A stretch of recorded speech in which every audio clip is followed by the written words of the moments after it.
तो चलिए इस कैपलर का देख लेते हैं कैसे काम करता है, क्योंकि बनाने पेपर पे देखने से और वैसे बहुत फ़र्क पड़ता है। तो मैं आपको दिखाते जाता हूँ।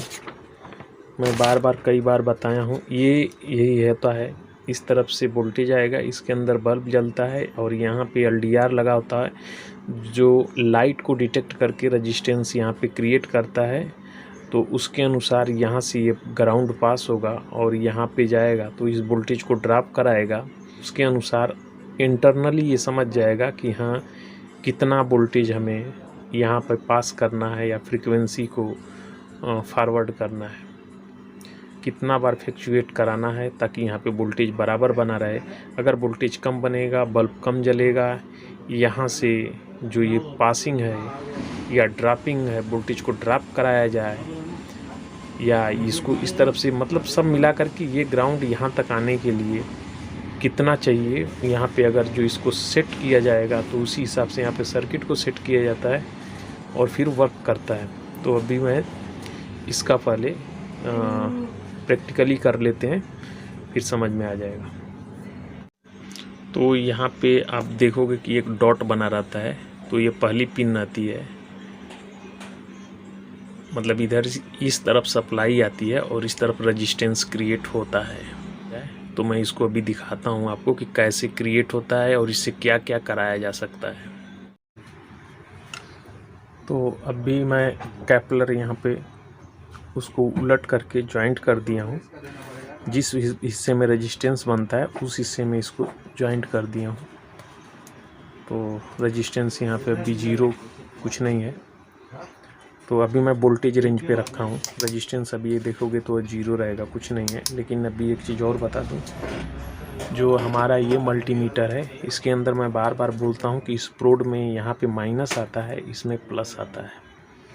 और इस लिहाज से ये कई जगह पे टेस्टिंग के लिए काम भी आ जाता है, क्योंकि इसके अंदर सप्लाई आती है तो चेक करने में आसान हो जाता है। तो देखिए मैं रख रहा हूँ इसको यहाँ पे, तो यहाँ पे देखिए 2.95, यानी इसके अंदर 2 बैटरी लगी रहती है, उसी पे चलता है। प्रोड को मैंने प्लस पे रखूँगा तो यहाँ माइनस सप्लाई शो करेगा।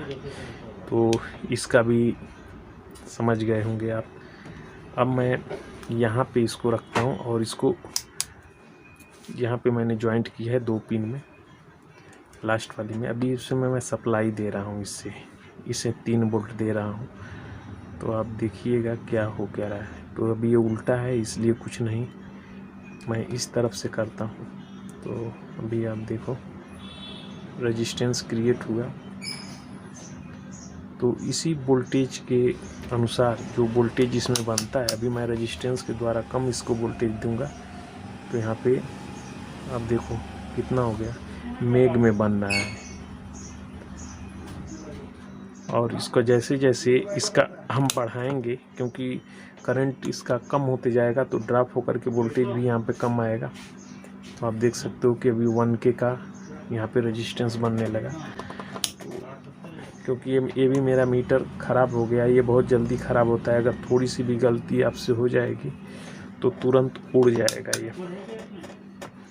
और ये जैसे जैसे इसका बढ़ते जाता है वैसे वैसे इसका रेजिस्टेंस घटता है, बढ़ता है। तो इसलिए इधर का वोल्टेज का रेफरेंस मान के जो रहता है, वोल्टेज जैसे कम बेसी होगा उसी के अनुसार यहाँ पे रेजिस्टेंस क्रिएट होता है।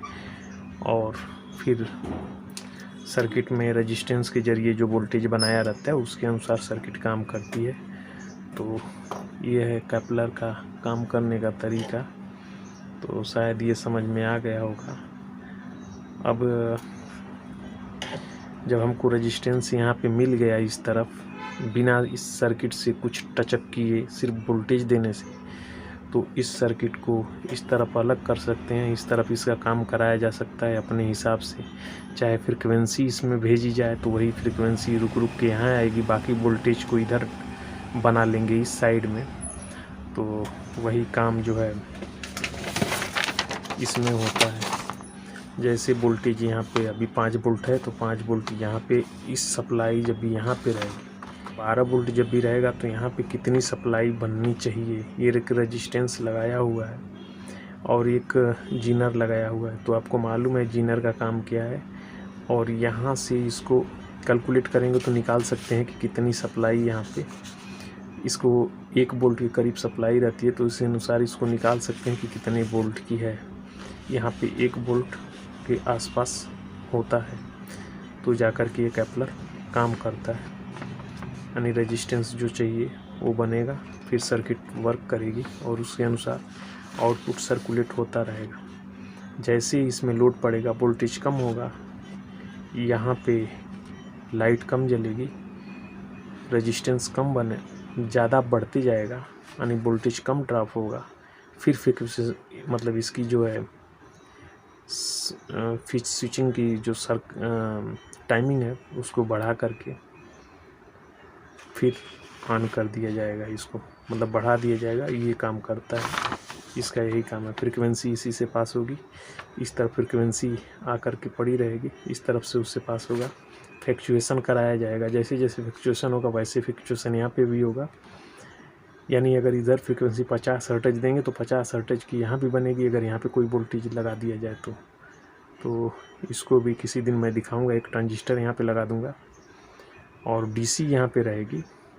इस तरफ हम एसी सप्लाई देंगे तो ये फ्लक्चुएट करेगा और उसी फ्लक्चुएशन से यहाँ पे हम 50 हर्ट्ज फ्रीक्वेंसी पास, 50 हर्ट्ज इस तरफ से इस तरफ करेंगे और आगे करके दिखाएंगे कि 50 हर्ट्ज फ्रीक्वेंसी कैसे पास होती है।